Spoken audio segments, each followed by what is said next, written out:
Magandang gabi po. Ito, matutuwa naman yung mga DDS ito. Basura na naman ng Supreme Court ang unang action sa apila. Unang action sa motion reconsideration ng mga anti-Sara ay bagsak agad. Bagsak agad sila. So, luluha na naman ng dugo nito sila ni Sara, ni Risa, si Kiko, si Bam, si Tito Soto, si Gadon, si Percy Sindanya, si Leila de Lima, si Chel Jokdo, si Darian na nagbabansag sa lahat ng taga Mindanao ng mga sub-Saharan. Mga sub-Saharan, nakaganti na kayo kay Darian. Ng mga taga Mindanao, nakaganti na kay Hidarian. Ito kayo, natatalakay natin, binasura ang hinihingi ng House of Representatives na patigilin ang Senado sa pag-aksyon bukas. Ibig sabihin, tuloy ang aksyon sana ng Senado bukas. Pero paano yung mangyari? Matutuloy bang hearing? Ayon kay spokesman ng impeachment court na si Reggie Tunggol, Attorney Tunggol, mukhang hindi na matutuloy kasi wala pang sinumiti na compliance doon sa pangalawang utos ng impeachment court, wala pang sinumiti ang House of Representatives. Yung unang utos nila ay hinihingi nila na i-certify na isa lang ang reklamo nila. Yung pangalawang utos nila ay kung tutuloy pa ba sila o hindi. So bagong lahat, papakinggan muna natin ang aking mga panimulang programa. At papakilala kung sino ako at ang aking channel ID para naman makita nyo na wala akong tinatago. Pakita nyo kung gaano po ako ka-honest, katapat sa aking sinasabi. Ito po. Kilala nyo naman ako, pero mas lalo makikilala nyo ako kung pakinggan nyo po ito habang nag-antay na mas marami pang audience. Ay, hindi yan.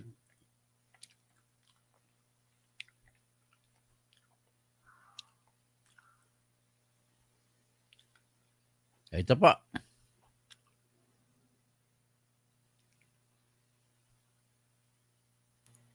Ako po si Dr. Toto Tirador. O tawagin niyo akong Berteni Catalunya Kausing. Ako po ay nagtapos ng aking abogasiya bilang iskolar ng Maynila sa College of Law ng Pamantasan ng Lungsod ng Maynila noong March 2005.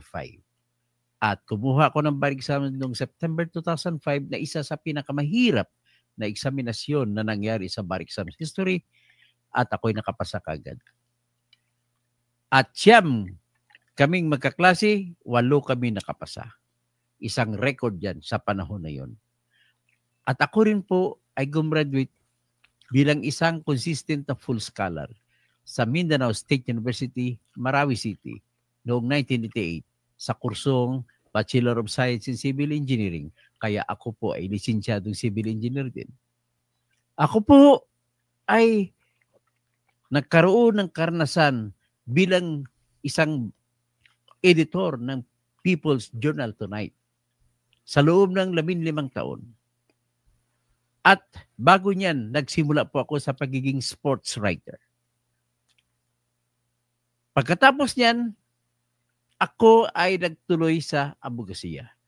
Ito po ang aking karanasan at diyan ko nakukuha ang aking katalinuhan sa pagtingin ng mga issue sa batas at bayan.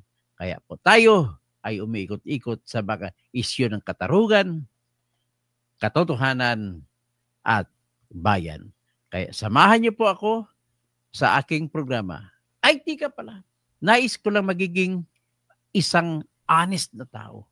Ako po ay nadisbar noong 2023 sapagkat po ang rason na ginamit ng Supreme Court, mali daw yun yung aking ginawa na pag-post sa Facebook ng reklamo na plunder na aking ginawa. At yun naman daw ay bawal daw kapag hindi pa naisampa sa ombudsman. Pero naisampa ko rin pagkatapos ng huling araw ng Enero mid-2019. Okay? Tara na, pakinggan niyo po ako. Okay. Ang kasunod naman, ito naman po yung aking panawagan para sa lahat. Patungkol naman po ito sa tinatawag po na kung ano yung due process ng batas para maintindihan. Paulit-ulit ko po ito para maintindihan ng mamamayan. Kasi po, kapag alam niyo ang batas, mas malamang na hindi kayo maabuso ng mga pulis at kung sino-sino man. So ito po, pakinggan niyo po. Ito pangalan ay due process. Mga kababayan ko, mahal ko kayo lahat. Kaya bigyan ko kayo ng isang kaalaman. Memorize niyo po ito. At ito po ang magsasalba sa inyo sa kahit anong sitwasyon na kayo'y maiipit sa larangan ng batas. Kung minsan kayo'y mahuli ng pulis, ito magagamit ninyo. Kung minsan kayo matatanggal sa trabaho, ito po magagamit ninyo. Kung minsan kayo ay maaring mapaparusahan ng kung sino mang mga ahensya ng pamahalaan, ito'y magagamit nyo. Ano po ito? Ito po yung tinatawag na sagradong karapatang pantao na nakaukit sa pinakaunang batas ng ating konstitusyon sa Bill of Rights, kalipunan ng mga karapatang pantao na nagsasabi, no person shall be deprived of life, liberty, or property without due process of law, nor shall any person be denied the equal protection of the law. Kung sa Tagalog pa, walang sinumang tao ang maaring matanggalan ng buhay, mapagkaitan ng kalayaan, at makumpiska ang kayamanan kung hindi dumaan sa proseso ng batas. At walang sinuman ang mapagkaitan ng patas na pagtingin ng batas. Yan po ang ating laging tandaan. Yan din po ang magpapaliwanag kung bakit sinasabi ng Supreme Court na dapat ibasura ang impeachment complaint laban kay Sara Duterte sapagkat hindi binigyan ng House of Representatives ng pagkakataon na makapagpaliwanag si Sara Duterte. Okay? Salamat po. Okay. Hanggang dyan na lang yan. At least, pupunta tayo ngayon sa tinatag natin sa ating topic sa ngayon. Ang topic po natin sa ngayon ay ang umaksyon na ko po kanina ang Supreme Court at tahasang pinaluha ang mga kumukontra kay Sara. Ganon po ang nangyari. Kasi bakit? Nasa tama po sa batas ng kay Sara. Ang mga ingay laban kay Sara po ay panay po ay walang, sabihin natin, kulang sa pagkiling ng batas para sa kanilang mga kinatatayuan.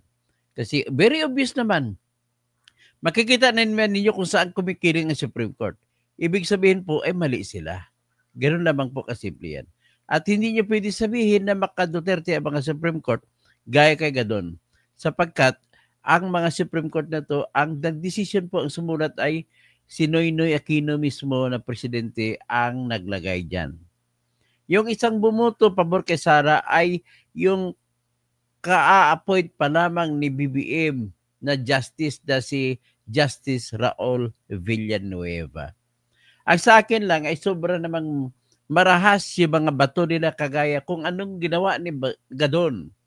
Naggalit laban sa mga members ng Justice the Supreme Court na bumuto na 13 laban sa pagbasura ng impeachment court ay parang wala na talaga karespeto kahit ano pang hindi po nagagamit ng salita na with due respect ang hindi pagrerespeto sa Supreme Court.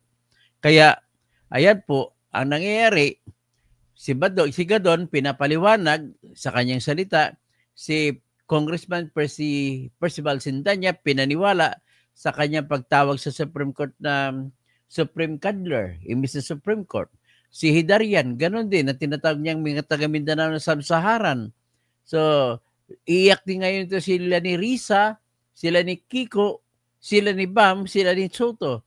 Dahil ang utos ng Supreme Court ay ikaagad-agad ipatupad ang desisyon.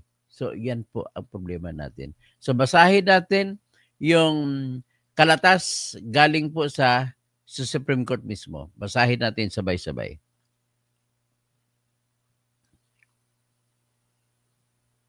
Ito po yon. So nakita nyo, galing po sa Supreme Court yan. August 5, 2025. The Supreme Court in Bank during its session today, August 5, 2025, acted on the following. GR number 278353. Sara Z. Duterte versus House of Representatives, et al. And GR number 359. Attorney Israelito Pitorion, et al. Versus House of Representatives. Sabi ng Supreme Court, today, August 5, 2025, the House of Representatives filed a motion for reconsideration. The Supreme Court required petitioners Vice President Sara Duterte and Attorney Torion to comment on the motion within an unextendable period of 10 days. The Supreme Court also noted the motion for reconsideration filed by Representative Percival V. Sendanya et al., pending the Supreme Court's action on their motion for intervention. To recall, on July 25, 2025, the Supreme Court granted the petitions to dismiss the fourth impeachment complaint against Vice President Duterte in a 13-0-2 decision, with the justices present voting unanimously, and Associate Justice Alfredo Benjamin is Kagiwa inhibiting, and Associate Justice Maria Filomena D. Singh on leave. The Supreme Court in Bank ruled that the impeachment complaint was void for violating the one-year ban and due process requirements. This decision is immediately executory. Inunit ng Supreme Court. Patay naman tayo ngayon. Tapos, nagpetisyon naman sila ni Attorney Topacio, si Attorney Mark Tolentino at saka Attorney Ronick Suplico at inutusan umaksyon kagad ang Supreme Court. Anong aksyon?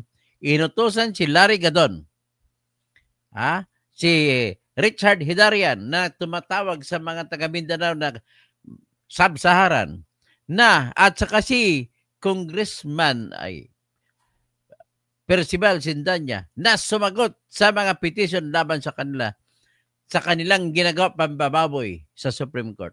Okay? So at least may election po kayo. Wala pong problema na mag-criticize kayo sa Supreme Court o kahit sino mga opisina. Walang problema, karapatan po ng kahit sinong tao yan. Huwag lang po, ang paraan po dapat ay huwag yung tinatawag na mumurahin mo, kagaya po kay Gadon. Alam mo, Loy, ang kay Gadon, ginawa niya, tinawag niya mga Dutertards, mga Duterte idiots. Ganun ba yun? Ang mga Supreme Court justices. Paano mo sabihin yan? Ang sumulat ng desisyon, si Justice Marvic Lunin, inappoint ni Noynoy Aquino. Ang pinakahuling nilagay ni Bongbong Marcos na justice ay si Bongbong naglagay. Si Justice Raul Villanueva na taga Ilocos. So paano mo sabihin ngayon na bias ang Supreme Court? Sa totoong kwento lang, tama po ang desisyon ng Supreme Court. Ang hindi ko na maintindihan, Loy, ang ating mga matatalino kuno, sama mo ng UP, University of the Philippines, sa mga professor, mga abogado na kuno sabi na sa sarili na magaling sila, isama mo na rin dyan mga sambayanan na justices ng Supreme Court dati. Kasama pa dyan yung iba, mga pari. Lahat po kayo ay nililinlang nyo lamang po ang mamamayan sa inyong kaisipan, sa argumento na walang pundasyon. So, nais ko lamang banggitin din ang inyong sinasabi na mali po yung sasabihin nyo na walang kapangyarihan ang Supreme Court na makialam sa kaso. Nais ko pong ilatag ulit. Ilang beses ko na po nalatag ito. At pinaabot ko na rin ito sa mga UP professors na pinakiusap ko sa kanila na huwag sila magturo sa mga estudyante ng mga maling batas. Akalain mo sasabihin ituturo nila na walang kapangyarihan ang Supreme Court makialam pag impeachment at parang tinutukoy nila na puro political lang ito yung impeachment na issue at bagkos hindi daw pwede makialam ang Supreme Court sa House of Representatives at saka sa kung ano mang ginawa nila at saka sa Senate. Hindi po ganon. Ang problema nila, iniisip nila, Loy, na yung impeachment sa Pilipinas ay kapareho din ng impeachment sa Amerika. Sa Amerika po, bawal ang Supreme Court ng Amerika makialam sa impeachment. Pero dito sa Pilipinas, bakit pwede makialam? O ito, bigyan ko po kayo ng ito po yung tama na edukasyon. Huwag kayo maniwala sa kanila. Ang totoo po, napalagay po sa ilalim ng Section 1, Article 8 ng ating konstitusyon na nagsasabi na ang lahat ng mga kapangyarihan sa hudikatura ay nakalagay sa Supreme Court at mga korte na bubuuin pa ng batas. Sa paragraph 2 ng nasabing Section 1, nagsasabi na pinahaba pa, dinagdagan, binigyan pa ng dagdag ng kapangyarihan ang lahat ng korte kasama ng Supreme Court, siyempre, na pwedeng umakto ang mga korte natin sa mga kahit anong aksyon ng opisina natin, kasama ang House of Representatives, kasama ang Senate of the Philippines, kung merong nagawa na mga bagay na sobra sa kanilang kapangyarihan. Ang tawag mo dyan, Loy, ay grave abuse of discretion. So ngayon, sa Amerika, ano naman ang meron sa kanila? Wala pong meron tinatawag na judicial power is vested in the Supreme Court of the United States of America and in all courts established by law in every state or in every place in the United States of America. Hanggang dun lang. Pero sa Pilipinas, may karugtong pa. The court in the Philippines, all the courts for that matter, can intervene if it finds that there is abuse of power or grave abuse of discretion. In this case, kung ganun palang premise, tingnan natin ngayon kung makatarungan ba pagpasok ng Supreme Court ng Pilipinas sa paghimasok sa impeachment. Ang masabi ko niyang conclusion ay makatarungan at naayon sa batas. Bakit po? Number 1, may nagreklamo. Sino nagreklamo? Kung may nagreklamo sa korte, action na ng Supreme Court yan, kaagad-agad. Ang nagreklamo po ay si Vice President Sara Duterte na ang reklamo niya at saka si mga grupo ng abogado galing Mindanao na pinangunguluhan ni Attorney Israelito Torion. Ang reklamo po nila ay ganito. Bakit naman patulan at binigyan ng bindisyon ng House of Representatives ang pang-apat na reklamo, Loy? Pang-apat na reklamo ng impeachment. At binasura yung naunang 3 na hindi man lang inaksyonan. So, ang argumento po ng 2 petisyon ay nagsasabi na kung walang aksyon na ginawa, ibig sabihin negative action. Kung negative action na lumabag sa utos ng Constitution, iyon po ay grave abuse of discretion. At dahil grave abuse of discretion, yan ay act in bad faith. So may masamang balak. At kung iyan po ay may masamang balak, yan po ay magbibigay ng maskara sa mga petisya fourth impeachment complaint na isang null and void. Walang bisa sa simula pa lamang. So dahil may reklamo, aksyonan ng Supreme Court. Kasama din sa reklamo nila na walang due process na nangyari. Dapat man lamang binigyan si Sara Duterte ng pagkakataon na sumagot sa inyong mga reklamo sa impeachment. Baka sakali pa lang mapag-isipan ng mga congressmen na wala pa ng kasalanan si Sara. Ngayon may iba nagsasabi na sinasabi, hindi ba pinatawag naman siya sa Kongreso? Nais ko lamang po ikaklaro na yung patawag sa Kongreso na hindi siya sumipot, yun po ay hearing ng mga committee. Hindi po yun hearing sa impeachment. Ang tinutukoy ng Supreme Court at ng reklamo ni Sara ay yung hearing sa impeachment. Walang hearing sa impeachment na nangyayari. At kung titingnan naman natin sa committee hearing na yun, balikan natin konti. Noon sa hearing ng Good Government Committee na pinangunguluhan ni Representative Joel Chua, ay dumating naman si Sara. Nung dumating si Sara, pinanumpa na, nanumpa naman si Sara. Ba't hindi, ni isang tanong, wala silang tinanong. Pinapasabihan ninyo, napapunta ninyo doon, pero ando naman, dumating, hindi na tinatanong. At nandoon po yung dalawang sundalo na intelligence officer, si Colonel Raimundo Lachica at si Colonel Dennis Nolasco, na kung saan ito po yung nangangasiwa, actual na nangangasiwa ng confidential funds ni Sara sa Office of the Vice President at saka sa Department of Education. Bakit naman hindi nyo tinanong kay Colonel Nolasco o di kay Colonel Lachica kung sino yung si Mary Grace Piatos? Kasi sila actual nagbigay ng pera.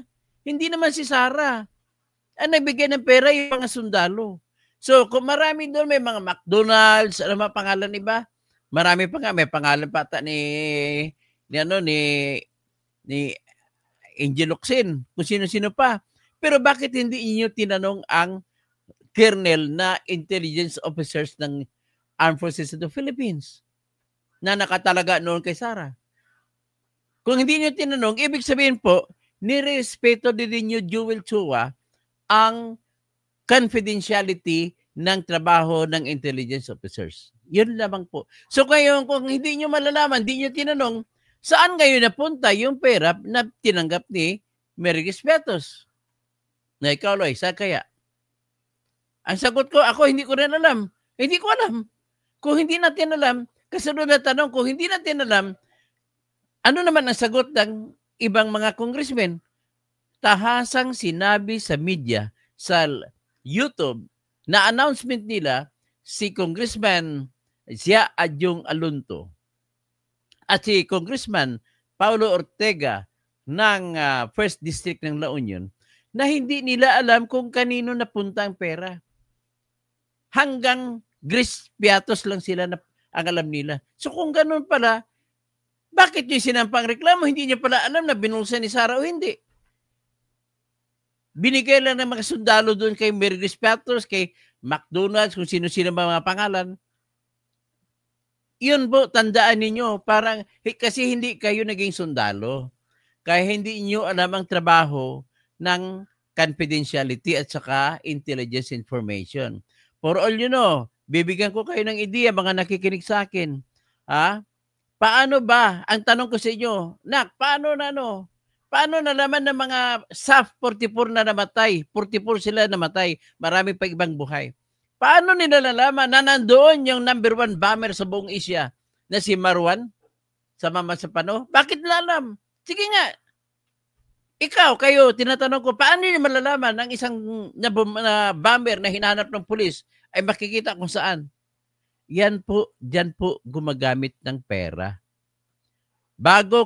Ang totoo dyan, nakakuha sila, nabigyan nila ng minimum of 20 million.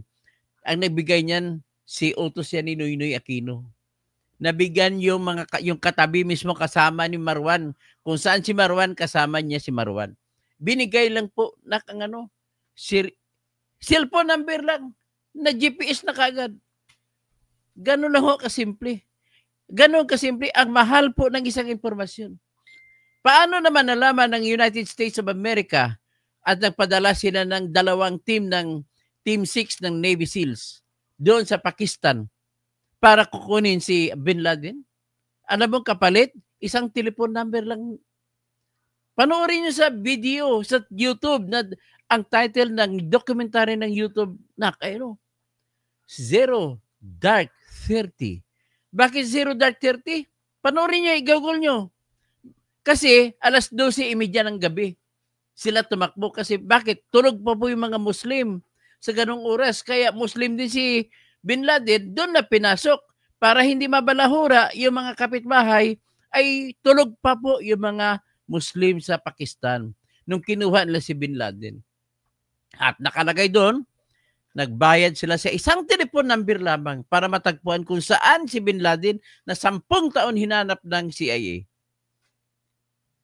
Bumili sila ng Ferrari, kapalit isang telephone number lang. Ganun po kamahal. Pinapaliwanag ko lang sa inyo kung paano mag-operate ang mga military.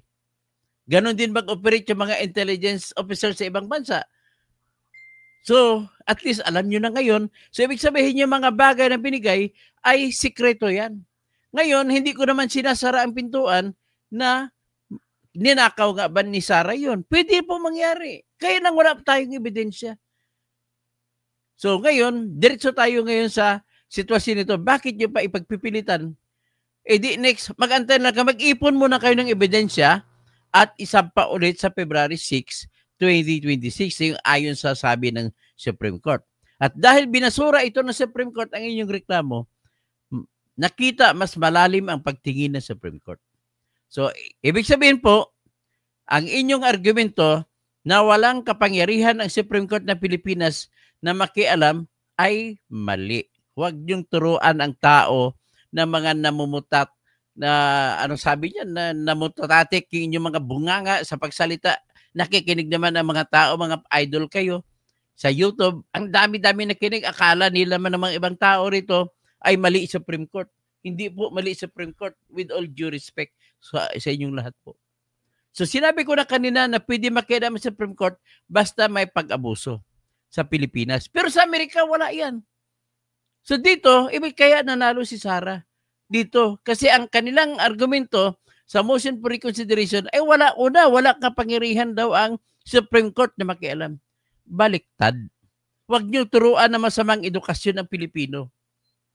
It's very clear na ang utos po sa Article 11, Section 3, Paragraph 2 ng ating Constitution, ganito, kapag natanggap ang verified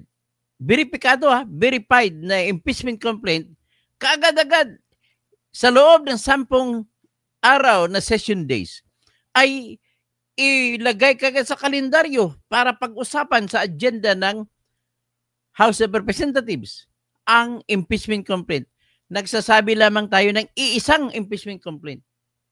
Ang nangyari dito, dapat sundin nila. Anong ginawa nila? Inupuan. Mayroon silang 19 days na pwedeng gawin yon. Although 10 session days lang. Pero ang katotohanan, 19 session days ang dumaan. Kasi yung ibang session ay binubuo ng 3 araw. So sa loob ng 19 session days, hindi man lang nila ginawa. Ngayon ang tanong, kailan ba sa loob ng 10 session days, kailan ba dapat ibibigay sa House of Representatives sa pamamagitan ng Speaker? Kasi ang nakatanggap dyan, siyempre yung Secretary General. Ang sagot, within 10 days. Pero ganito po yun. Kung wala ng hadlang, dapat first day, pag alam nyo na wala namang ibang dapat gawin, ibigay nyo na sa House of Representatives sa pamamagitan sa opisina ng Speaker. Ang problema pa dyan, katabi lang po ng Secretary General's Office, ang office ng dingding lang pagitan, pwede nga sila magsigawan. Hoy, Romualdez, mayroong dito sulat sa'yo. Pwedeng gawin yung ganun. The attorney has, si Alan Mendez de Belen, tama na naman tayo, attorney. Babasura lang tong kanilang Kasi po, hindi kami kumakampi kay Sarah, kundi kumakampi kami ni Attorney Tebelen sa batas, kung anong may batas. Kung laban naman kay Sarah ang batas, tirahin natin si Sarah. Ganun lang kasimple. Pero ang problema natin, this time, how can we go against the law if it is the law? Kaya nga sabi nga ni Attorney Alan Tebelen, Duralex, Sidlex, ang batas ay batas. The law is the law. No matter how harsh, we have to respect the law.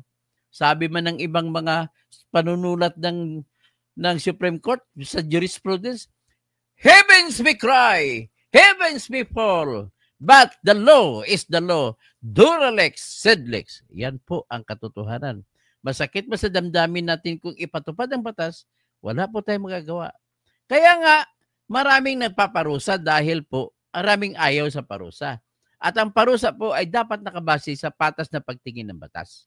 So ito naman, ang batas naman dito ngayon, pagdating kay Sarah, sinabi po ng ating konstitusyon na pwedeng makialam ang Supreme Court basta lumampas na sa limit ang House of Representatives. Kaya mali pong argumento nila ni Attorney Howie at saka ibang mga justices dyan na walang karapatan ang Supreme Court na manghimasok. Ngayon, dahil sabi ko, kakaiba tayo sa United States of America, walang kapangyarihan ang Supreme Court nila na makialam para sa impeachment. Dito sa Pilipinas, may kapangyarihan ang Supreme Court. Kapag hindi nasunod ang standards o limitasyon na nilagay ng konstitusyon, hindi sinunod ng House of Representatives at hindi sinunod ng Senate of the Philippines, makialam ang Supreme Court kung may nagrereklamo. May nagreklamo si Sara Duterte. Ang una niyang reklamo, ulitin ko lang, ay may 4 na reklamong impeachment. Bakit yung pang-4 ang inaksyonan at ang 3 binasura? Wala pong, Attorney Alan, wala pong kapangyarihan ang House of Representatives kasama ng Speaker, kasama ng Secretary General na mamili kung alin sa 4 ang bigyan ng unang aksyon.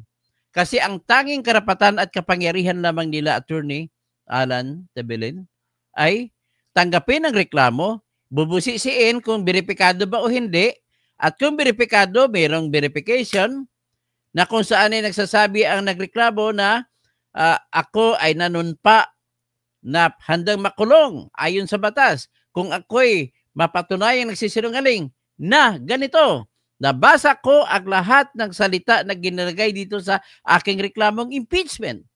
At naunawaan ko ang lahat ng aking nabasa. Number 3, at ang lahat ng aking nabasa ay 2 bagay. Una, yung halos lahat doon ay personal ko na alam. Yung hindi ko alam ay hago sa authentic records. May pang-5 pa ngayon yan. Na sinasampa ko ito na pwede ako ikulong kung ako'y nagsisinungaling, na sinasampa ko ito na meron akong merito. At ito'y hindi pangharas at hindi ito'y pang-dismiss ng mga ibang impeachment complaint. Kung gano'n na beripikado, wala na pong opsyon ang House of Representatives. Kundi sundin yung utos na sa loob ng 10 session days ay ilagay sa kalendaryo. Iyang nangyari, sa 4, sa 3 at saka sa pang-4, nilagay po nila sa isang kalendaryo, isang order of business na noong February 5. Pero hindi actually, hindi isa, 2 order of business. Ang unang order of business o hindi pa agenda ay binigay na sa pang-4 na reklamo na dapat pang-unang reklamo yon. Bakit nyo niligay sa pang-4 na reklamo? Di may bad faith na kayo?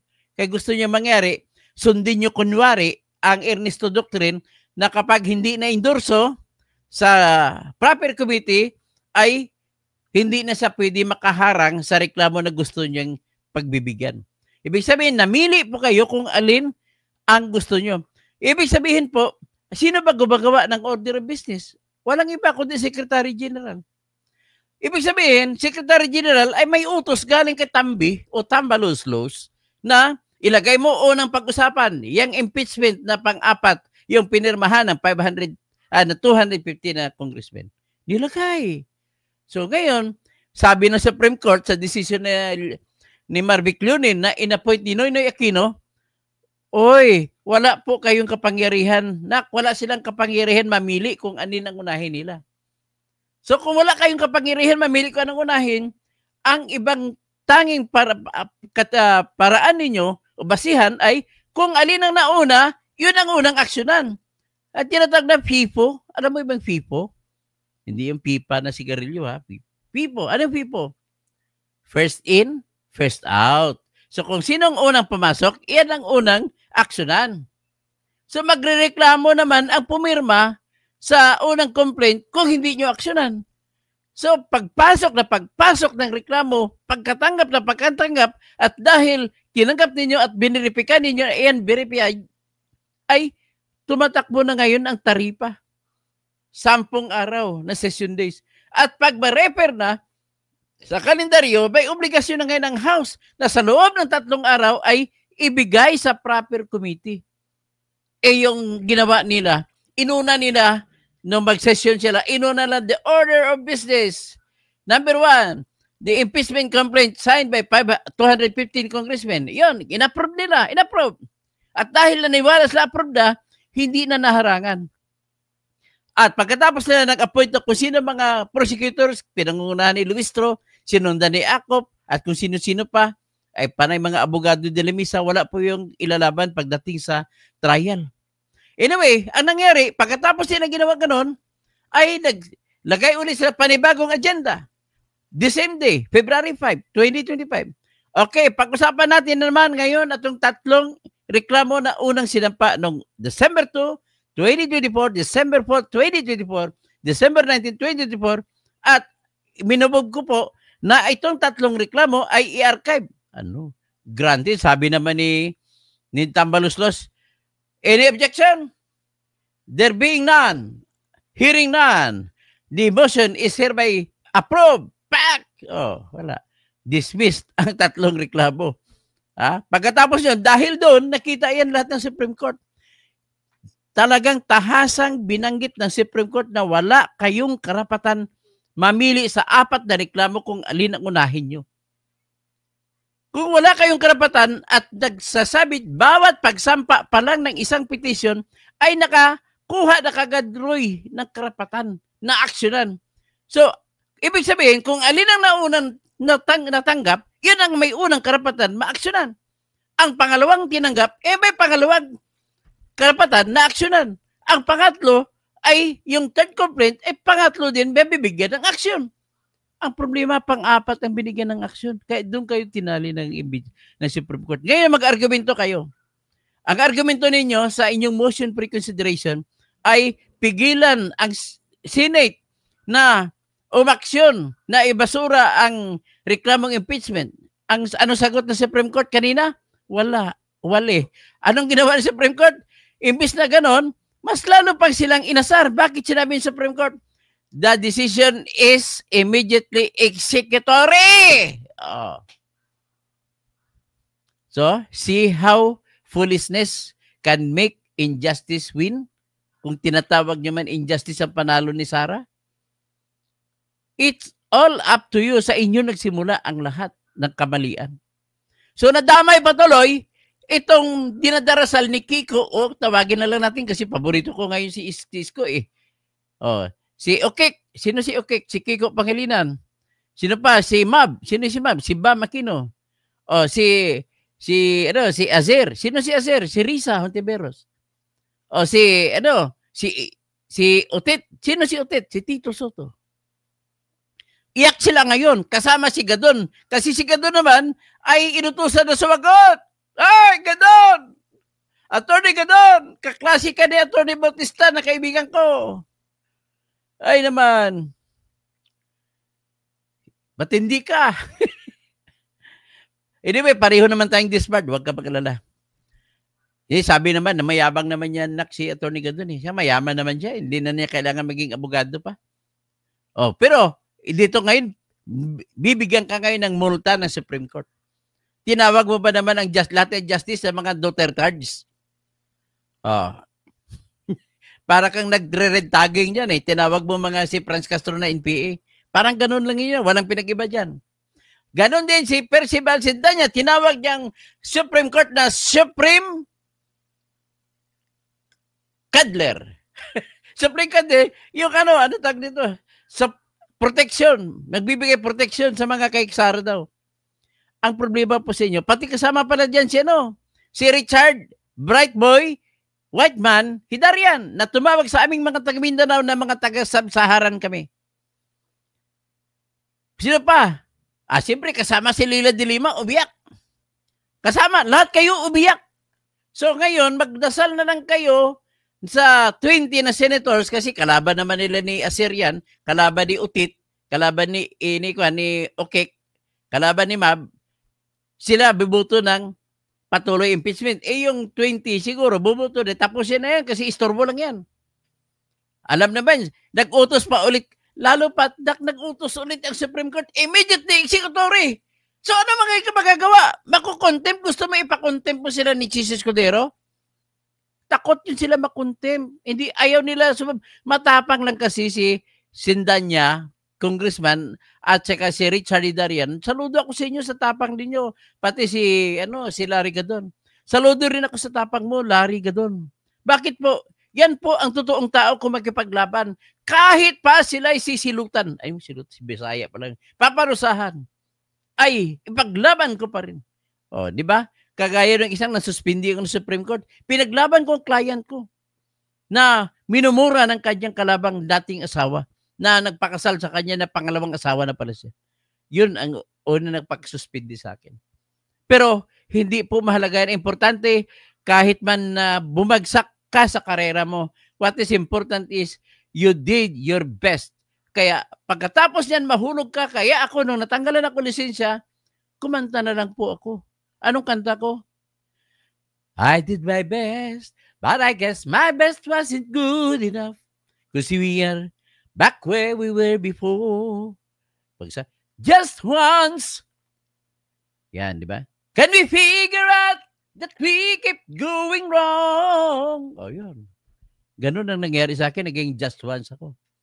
Na just disbarred ako. Pasensya na. And then, malaking leksyon naman napunta sa akin kasi masyado po akong emotionally attached ako sa client ko. At dahil sa emotional ako, it did not bring me good.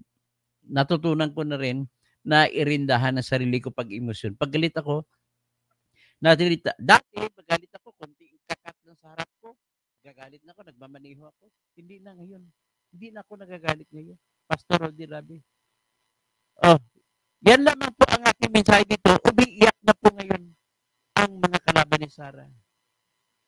Kaya pwede silang kantahan ni April Boy. Umiiyak ang puso ko, sumisigaw. Ano na mangyari? So, dinadaan ko na lang sa tawa kasi ayaw ko maging emotional ako dito. At ang nais ko lang din ay dapat itanim po natin sa ating sarili, edukasyon, batas. Minsan ang batas ay hindi sa tingin mo, ay hindi umaayon sa iyo. Huwag po kayong magalit sa batas. Daanin mo sa mahinahon na pamamaraan. At kung hindi lang ito, sa totoo kung hindi lang ito, emotional sa ito ni Gadon, ngayon hindi pa ito disbad. Wala naman siyang masamang ginawa bilang abogado eh.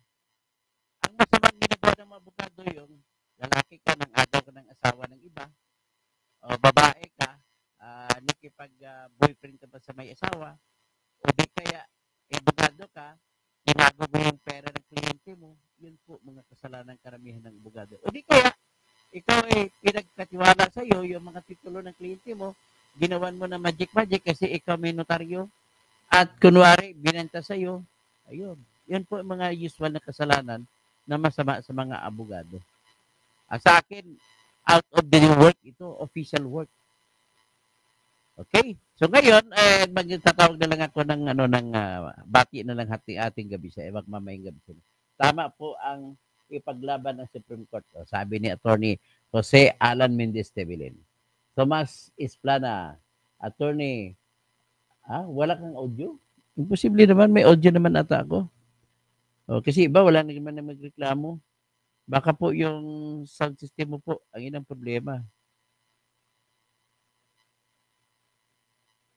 Ano yung audio naman siguro ko? Titingnan ko po, i-check ko. Tingnan ko mayroon namang audio. Okay, diretso tayo. Ngungo ba ngayong boses ko? Tingnan ko.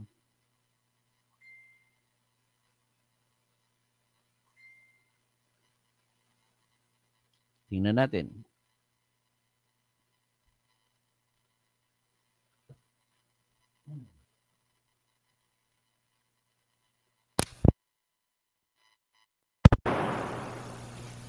Meron na ba? Meron?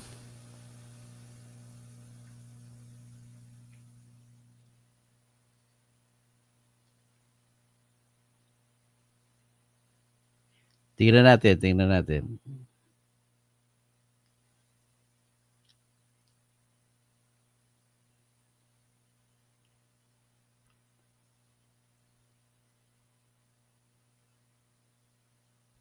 Hello.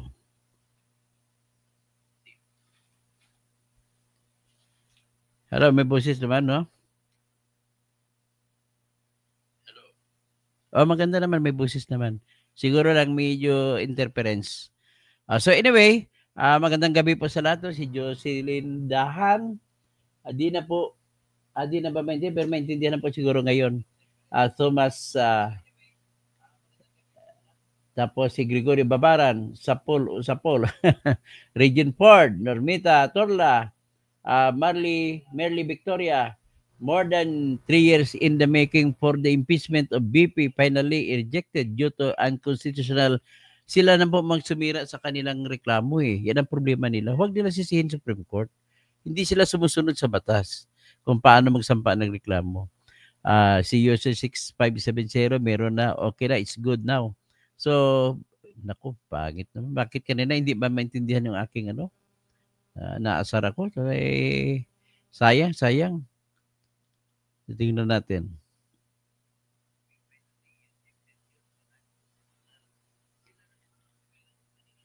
So anyway, diretso lang tayo. Pasensya na siguro, Tomas Esplana. Pero maglagay na lang ako ng summary kung ano nangyari. Cassandra Daisy, Jocelyn Dahan, Tomas Esplana, Vicente Barnedo, tapos si Daria Silvestre, nagsachapi pala kanina, at si Junior, Eduardo Abrao, Cassandra Daisy, check niyo sa TV, storyline ng Channel 5 kung sino-sino na lang ang in-interview ng anti-Supreme Court. Ang problema kasi sa mainstream media, puro mga anti-Supreme Court ang ini-interview. Tahimik lang ang mga pabor sa Supreme Court.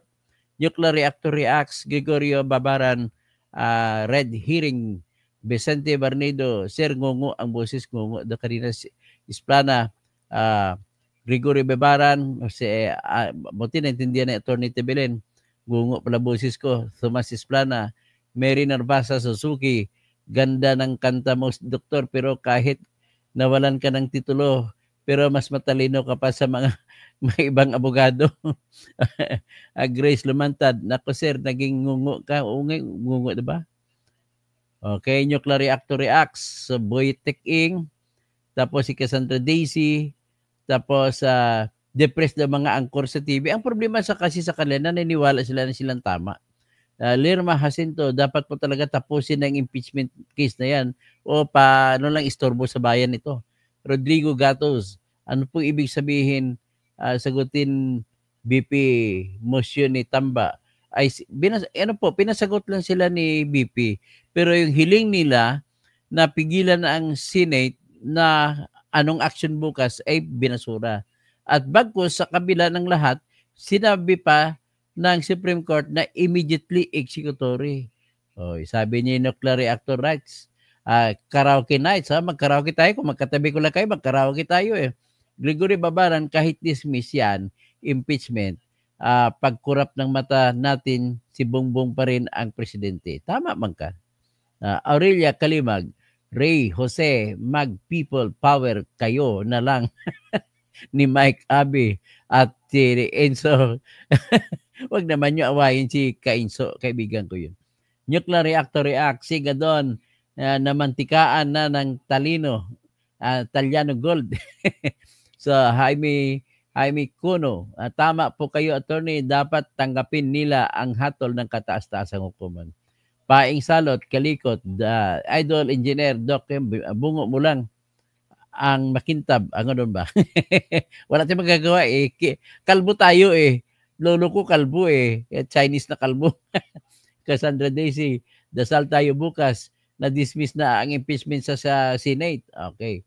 Regine Ford, may point talaga itong lahat na sinasabi mo. Attorney Kausing, Nuclear Reactor Reacts, Teacher Pet TV, sinong mo at niya?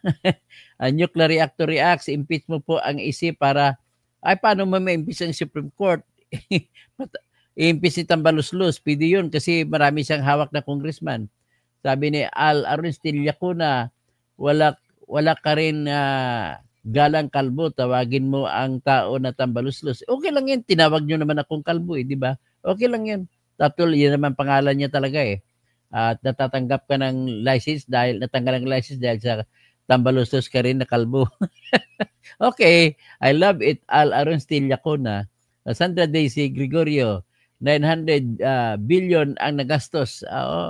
32 billion po pinamigay ni Tambaluslos sa mga congressmen na kasama niya para pumirma lang sa impeachment tapos masasayang lang mauwi sa wala. Nako, i-refund nyo ang 550 million Tambaluslos bawat congressman. I-refund niyo. Rudy Rabi, please file another impeachment on February 6, 2006 against BP Sara. This, according to the Supreme Court, dapat i-file nila ng maayos. Teachers Speak TV, mali daw ang isisabi ni Llamas at Kristal. Ay, Mga wala namang alam sa ano yan. Piling abogado.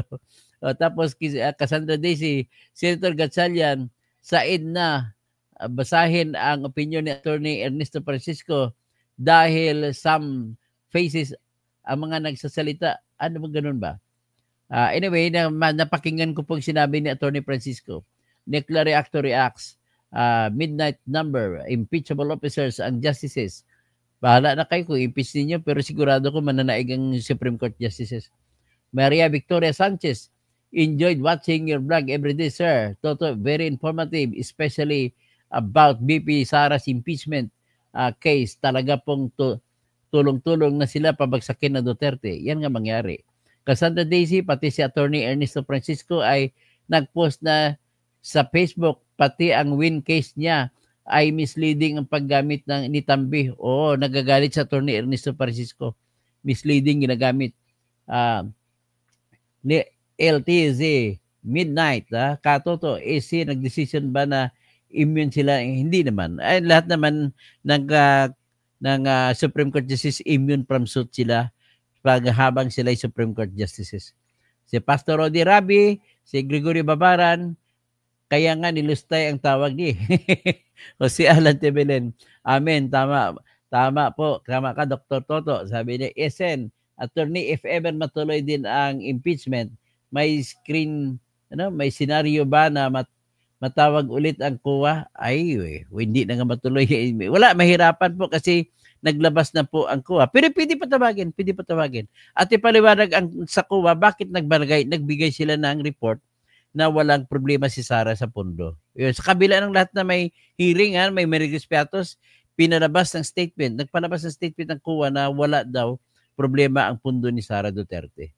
Yun, paano natin malalaman yan? So kung meron ganun labas, ibig sabihin, taob ang mga kaso ng House of Representatives. So Miriam Tuerco, good evening at Toto Casing watching from Alabel. Oy, Alabel sa Sarangani. Maayong gabi. Tapos Felipe Perni Pinto, Jordan, Edgar Nacion, Dr. Toto, good evening po. Cassandra Daisy, please dagdag ninyo sa channel ID ninyo yung law may be harsh but it is the law. Yun. Sige, tingnan natin. Mamaya, Doralex Sedlex. Gregorio Babaran, tama po, attorney, ipaglaban ang batas, ipadisbar si Kong Chua at Sara Duterte. Sige. Bernard Braga, bayad na yan si Toto, kaya bumaliktad na, buti na, na-disbar na, wala. Asa nang improve mo, Bernard Braga? Sa totoo lang, Bernard Braga, wala po akong binigay sa aking pera. Kung pagtingin mo baliktad, ako po ay steady lang sa batas. Hindi po ako umaalis sa batas. Pag nagkataon po yung batas pumabor kay Bernard, na halimbawa, Bernard, magkaaway tayo, pumabor ang batas sa iyo, kakampihan po kita. Rest assured. Nuclear reactor reacts. Gregorio Babaran at COA, may nalistay ba si Inday? Wala May report na po Cassandra Daisy, bakit double ang pirma ni ilan ng congressman? O ngayon, pagdating naman, tatapusin ko muna to si Jupao Gasol. Saludot sa iyo, Attorney Toto, neutral ka. Efren Anino Guhelde, Dr. Toto, pwede ba madisbar at ma-contempt si Tambalusos? Pwede. O si Alan Tebelen, pwede po ma-dismiss din dahil na complied na yung verification requirement. Therefore, depektibo ang impeachment complaint. Tama po, nuclear reactor reacts. Itanong mo sa COA, sabi naman ni Gregory Babaran. Cassandra Daisy, tapos Jaya, Attorney Toto, meron po ba kayo ibang YouTube account? Meron ako YouTube account, pero paki-like nyo rin yun, hanapin nyo na lang po. Gregory Babaran, paki-subscribe nyo rin po para doon ay marami tayong pangbuga. Para hindi tayo mawalan. Kasi oras na tatanggalin sa akin ito kasi marami nang akong threat na tanggalan ako ng YouTube channel. Gregory Babaran, sabi niya JA, di mo binasa sa inulit pa nila, this decision is immediately executory. Executory na yun po. Richard Amora, Attorney Toto, you made Didi is happy. Cassandra Daisy, Dr. Tirador, nasa Constitution ba na si Tambi Romualdez at Congressman ang final arbiter? Wala po. John Ami, good evening, sir. Bukas, dismiss na yan ng Senate. Sa Senate, Senate naman action bukas. Gregory Babaran, tapos D, yun yung Intel at Confidential Funds. Jupao Gasol, salute, Attorney Toto. Cassandra Daisy, salamat. Cristita Pilarda, si Sara ay naimbestigahan pero hindi Hindi siya sumagot. Nung sa kan po yun, sa Senate, sa committee. Pero pumunta rin po siya. Nung pumunta siya, hindi naman siya tinanong. So naalala mo ba yung Cristita Pilarda? Pero sa impeachment na reklamo, hindi siya pinatawag. Yun lang po. Gregorio Babaran, tingin ko po masyado ng Senado na patayin ang impeachment. Hindi naman po. Supreme Court nga pumatay eh. Lucia Solomon, Ricardo Florito, magandang gabi ka Toto. Buti na lang malaking tulong ka sa amin. May natutunan kami sa batas. Alamin yung batas sa impeachment. Huwag kayo makinig sa parinig na pakinggan sa puro mali pong sinasabi ng mga abogado at justice. Loretta Chua, puro malabo po ang mga argumento mo na paliwanag mo ng ang sinasabi kasi ng eksperto na pinaniwalaan mo Loretta Chua, yun po sila mga budol. Huwag ka maniwala dyan. Sa akin ka po maniwala. Ako po nagsasabi na totoo ko anong batas. Okay? Cassandra Daisy, bad faith ay may masamang balak. Oh, may masamang balak sila.